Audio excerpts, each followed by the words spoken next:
Estimada profesora, soy Manuel Vilches y junto a mi compañera Elizabeth Muñoz expondremos sobre nuestro trabajo de proceso psicodiagnóstico. Buenas tardes, profesora. Nosotros somos un grupo de dos personas. Mi nombre es Elizabeth Muñoz y Manuel Vilches. Nosotros hicimos el trabajo del proceso psicodiagnóstico. Yo voy a hacer la introducción y Manuel va, digamos, a conformar la fase. Nosotros hemos detectado a través de la investigación que el proceso diagnóstico no es un proceso fácil ni simple, es más bien complejo, requiere su metodología y requiere también un conocimiento y una experiencia de parte del evaluador. En el proceso de psicodiagnóstico se consideran muchos elementos, entre ellos el saber quién es la persona que vamos a evaluar, su contexto cultural, su contexto socioeconómico, si sabe leer y escribir, su ciclo vital, su condición clínica, quién pide este psicodiagnóstico, conocer las baterías de test, en fin, o sea, hay una gran cantidad de marco teórico que rige la actividad del psicodiagnóstico, pero también una gran cantidad de conocimiento y experiencia que debe contar el evaluador.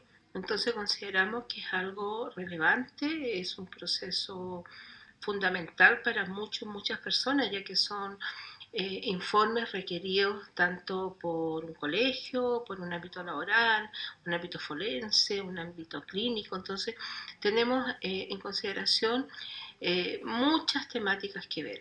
El trabajo es cortito, son de 4 o 5 horas, así que como es nuestra primera unidad, vamos a sintetizar más que nada las fases y algunos aspectos que va a desarrollar mi compañero Manuel.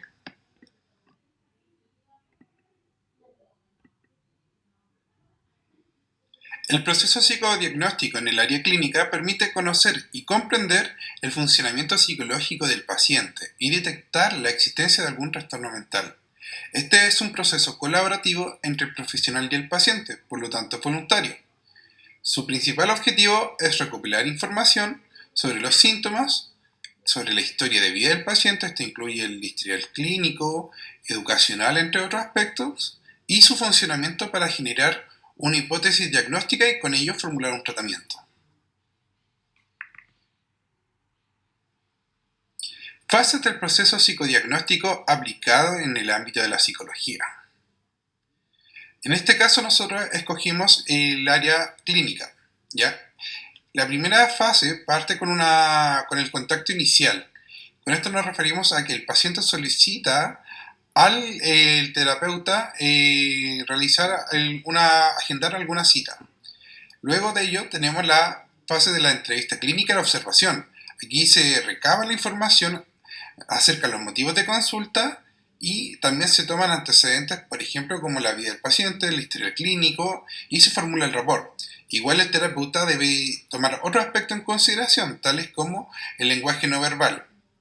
La siguiente fase es la reflexión, que conforme a toda la información recopilada con anterioridad, este planifica una hipótesis presuntiva para planificar los instrumentos diagnósticos que va a utilizar. Las siguientes fases son las pruebas psicológicas. En esta fase se van a aplicar pruebas psicológicas para evaluar las habilidades cognitivas, emocionales y conductuales del paciente. Aquí se pueden aplicar test proyectivos, pruebas de inteligencia, cuestionario de personalidad, entre otros. Lo relevante es que las pruebas que se apliquen sean conformes a las necesidades y el objetivo de la evaluación psicodiagnóstica. Por lo tanto, en el ámbito clínico se tiene que enfocar en la información que se quiere recabar. Ahora bien, la siguiente fase complementa igual a la anterior, que es la revisión de registros, análisis e interpretación. En esta fase se integran todos los datos recolectados y se correlacionan entre sí, utilizando los conocimientos teóricos que posee el terapeuta para comprender el funcionamiento psicológico del individuo. Por lo tanto, aquí en ambas fases demanda una gran responsabilidad de conocimiento de los instrumentos que va a aplicar el terapeuta. La siguiente fase es la fase de formulación del caso, en el cual se integra toda la información recopilada y se formula un diagnóstico y un plan de tratamiento, lo cual va a venir a complementar la siguiente fase, que es la elaboración del informe, en el cual se resumen los resultados obtenidos y las conclusiones alcanzadas, permitiendo registrar recomendaciones de intervención o tratamiento. Y finalmente continuamos con el seguimiento, que esto viene a dar continuidad al tratamiento indicado por el terapeuta y si se evalúan si se requieren hacer ajustes en este tratamiento que favorezcan al paciente. Finalmente, concluimos que el proceso psicodiagnóstico es un proceso vital en el conocimiento de la personalidad del evaluado y de su aparato psíquico, y permite la recopilación de información de aspectos palpables y observables, como de otros aspectos que no pueden ser conocidos por el terapeuta, sin la aplicación de algún tipo de test. Los resultados de este proceso permiten nutrir con información en distintos ámbitos, según el requerimiento, tales como el ámbito clínico, organizacional, educacional, entre otros.